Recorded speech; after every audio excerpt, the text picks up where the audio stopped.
working our way north through Thailand, we were ready to cross the Lao border at Nongkhai.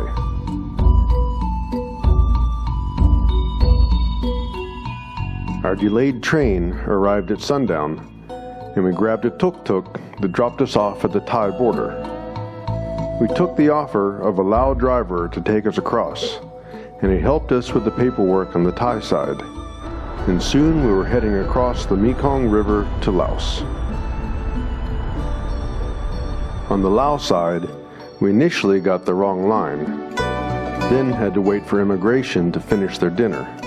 But finally, we got our entry stamps. It was still a 30-minute drive to Vientiane, the sprawling capital city, actually 9 cities in one, though the center core is very small and walkable. Strategically located on the banks of the Mekong River, the third longest in Asia, Vientiane in Laos was once the capital of the Kingdom of Lanzang. The French renamed it when they conquered the region in the late 19th century. Capital of independent Laos since 1953, Vientiane is a very functional city today, and little remains visible of its long history. Theravada Buddhism, the same school that dominates Thailand, has persisted in Laos. Over 90% of the population is Buddhist. The night market was one of the best things about Vientiane, a reliable place to get cheap food and local beer. But we cut our planned time short by a day and took an early morning taxi to the train station. Passing the government quarter and Independence War Monument to the brand new rail station. Opened in December 2021, the high-speed Lao-China Railway was a joint project financed by China. It connects Vientiane with Yunnan, China, crossing over 250 miles to the northern border. With operating speeds of up to 160 kilometers per hour, it cuts previous travel times by a factor of 4. The Laotian terrain is extremely rugged and mountainous, especially in the center of the country, and the train passes dozens of bridges and many tunnels along the way.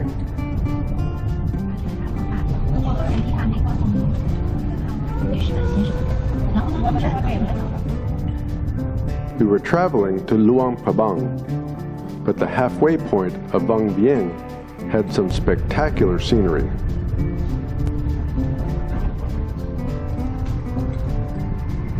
The terrain leveled off as we approached Luang Prabang, and in under 2 hours, we'd arrived at our destination. The station is still over 30 minutes from town, but we took a shared bus over windy and frequently bumpy roads, and finally made it to our hotel. A beautiful little place just off the main road, and walking distance from most of the places we wanted to go. Luang Prabang is on the confluence of the Mekong and Namkhan rivers. The banks of the Namkhan, a Mekong tributary, are mostly undeveloped, except for a few riverside restaurants. And work was being done on some kind of riverwalk. The Namkhan is spanned by a 1920s bridge built by the French. Not built to support vehicles, it's open to two-wheel and foot traffic, and very interesting to walk across. Though once we got over our initial nervousness, it was an easy and fun experience. The Mekong is much larger and better developed, with more boat traffic, and a ferry service for crossing.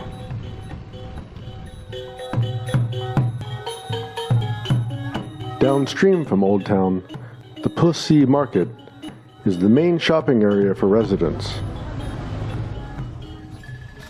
A maze of stalls, you can find a wide variety of common goods at very cheap prices by U.S. standards.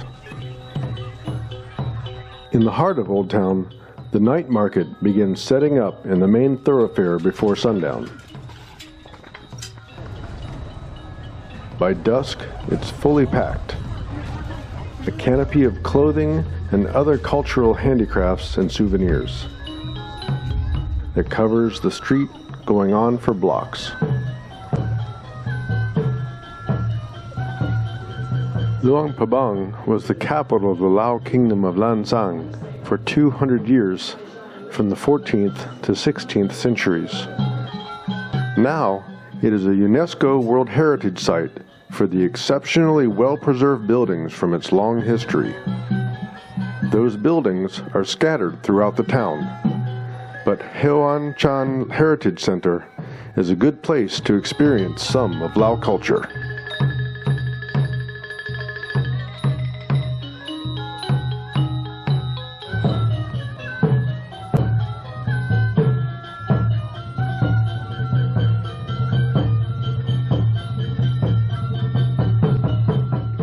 The nearby National Museum is another place to view Lao culture and history, though mostly more recent history, as the palace and grounds were built under French colonial rule when the seat of the king was moved from Vientiane to Luang Prabang.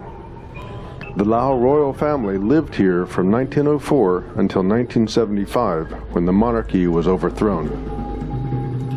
The royal temple of Hao Pha Bang was built in 1963, but its beautiful interior is off limits to photography.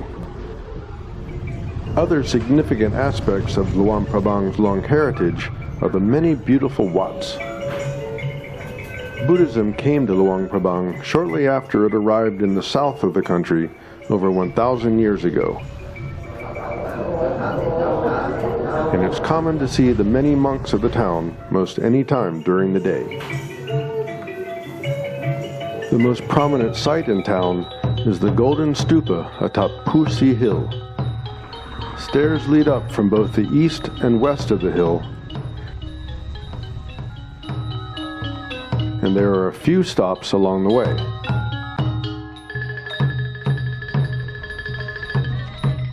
Including a shrine where the Buddha was supposed to have stepped and left a footprint. Continuing the ascent of the 100-meter hill, you can, of course, get panoramic vistas of both the Nongkhai and Mekong Rivers. The peak and the 200-year-old Golden Pagoda is a very popular spot to watch golden sunsets over the Mekong. There was much more that we explored in Luang Prabang, including an all-day cultural and Mekong tour, and an incredible lantern festival. So click the like, subscribe, and alert buttons to make sure that you don't miss these upcoming videos.